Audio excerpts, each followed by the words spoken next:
What's up guys? Welcome back to TENFITMEN videos. Today we're gonna talk about slice.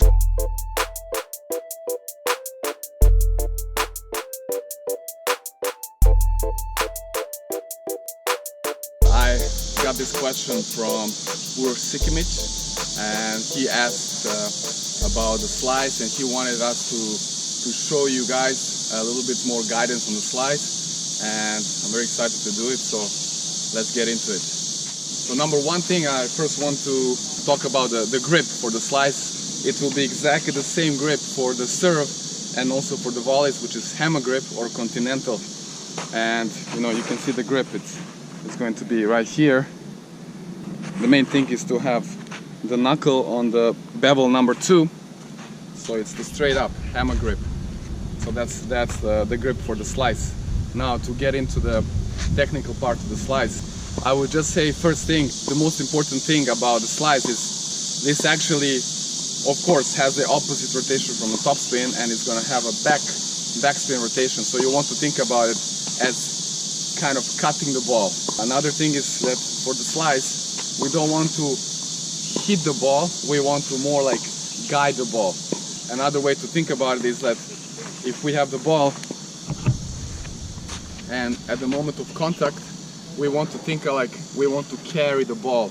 We want to carry the ball on the racket longer. So this is the mindset, this is the approach you want to have on the slice when you're hitting this kind of shots.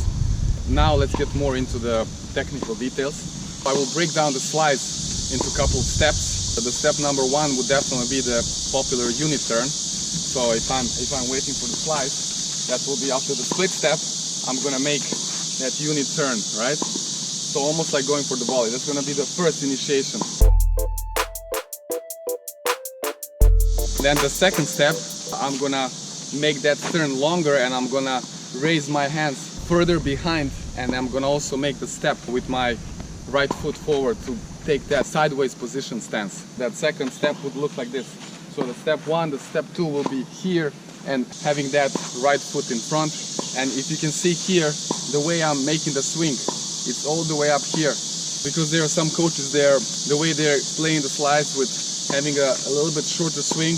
But if you look at the best players in the world with the best slice, like Roger Federer and Grigor Dimitrov, Stanislav Wawrinka, even Djokovic, sometimes Nadal, they all have this thing in common. We're gonna have that big swing here behind with elbow up. Again, it's gonna give us more leverage, but the key here is to have the racket at this height. We don't want to lift it too high here, we want to keep it here. So again, it's gonna look like this. Here, this is my preparation for the slice. So that's the second step. After that, of course, we're gonna initiate the swing and we're gonna start getting into that ball. So the important thing here is after we come here and after we start, we want to lean with our shoulder and with our elbow. We're gonna lead that swing, and then when we actually get to the contact point, we want to have our racket face more flat, almost pointed to the net. The very common mistake at the lower level tennis or like amateur tennis is that when hitting the slice, we have the racket face open too much, which causes the ball to float, to go high. And of course, on slice, the very important thing is to make that slice go low and to make it very tough for the opponent with a low bounce and hopefully, get some more bite to it. So that's the third step is from here, trying to get forward and getting that close to that contact point. You see all the way in front with my racket head almost facing the net. So the next step in this swing, the step 4, will be after that, after the contact, we're gonna have our left arm go back, similar as on the one-handed back, and we want to counterbalance that swing. So we want to keep that balance and almost like stretch our chest. So again, from here, we're gonna come here and we're gonna have the chest follow through.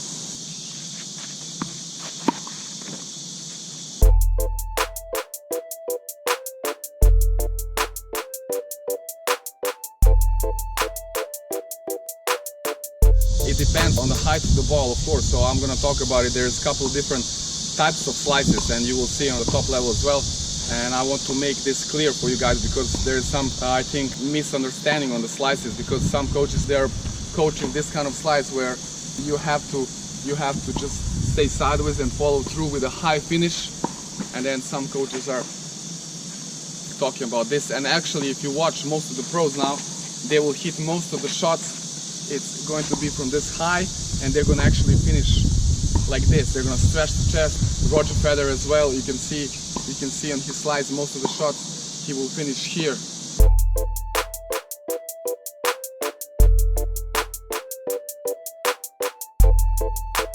But why is this?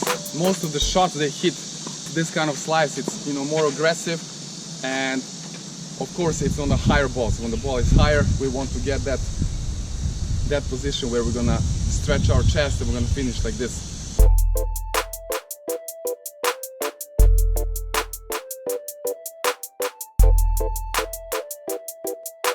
Of course, when the ball is lower, then we're gonna use that different swing on the slice, and of course we want to get low. This is when we want to carry more the ball and we want to finish up high. So if the ball is low, I'm gonna get up here and then I'm gonna finish all the way here. Yes, we want to stay more sideways. This is very important, because then we're not gonna lose the balance and we're gonna keep that nice follow through the ball. As I mentioned again, it's very important how we approach this slice. It's not like a regular shot, it's more like a guiding the ball, and it can be a very good weapon. So to recap one more time, all the steps, we're gonna have the first step, it's the initiation, the unit turn. The second step, we're gonna have the racket going up higher and making the step here together. So number one, the number two is here and step. Then the number three will be getting to that contact point up here, trying to get the racket kind of flat and facing the net. And again, we're leading into the slice with the shoulder and also with elbow, getting into the point. And then step four is actually following through, depending on the ball again, but definitely we want to stretch our chest and have our left arm go in the opposite direction, finishing all the way up to here. Again, two types of slice. The one is on the higher ball, everything is the same, but from here we want to go more downwards, and we want to finish with both hands pointing down. In that way the slice will get more of that downwards motion. We're going to keep it low, and it's going to stay low after the bounce, which will give difficulties for our opponent. And the second type, when the ball is lower, we're going to have the same progression. We have to stay low there, and then we have to go under. In that case, we can have the racket face slightly more open so that we can lift the ball up, but we still don't want to get it too much open, so that we can actually guide it and then again finish all the way up to here. I just want to mention a couple of things about the slice. It can be a very good weapon for both defense and the offense. So when you're on the run, you can have a very good slice deep cross court, and you know that can keep you staying in the rally. This is what even some pros are doing. You can see Nadal very often using the slice to just keep the rally going. Then players like Federer and some other guys like Zverev, a little bit more like old school players, they would like to, you know, hit the slice and approach the net. So it can be a very good offensive weapon.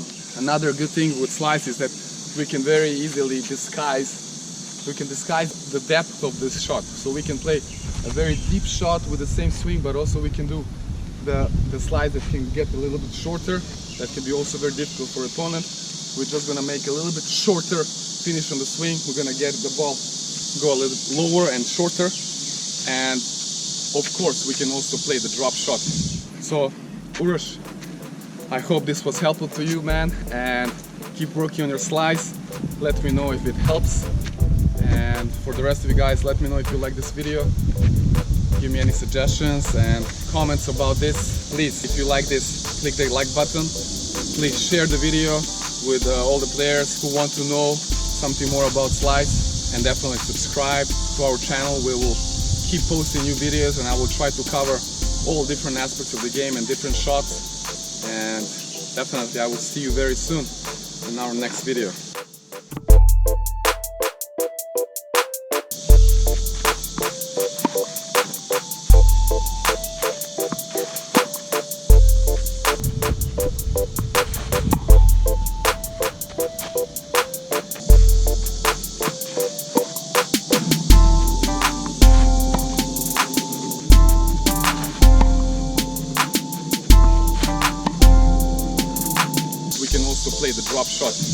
that is another topic, but I can just briefly mention on the drop shot we also want to get a little bit shorter swing here, and it's also very good if we can disguise it, if we can make the backhand swing and then we can disguise it and play the drop shot. A typical example is Novak Djokovic, who does this so brilliantly, who does the excellent job at this, and it's one of his main weapons. It's the trademark backhand topspin down the line, but also the backhand drop shot down the line when he disguises it.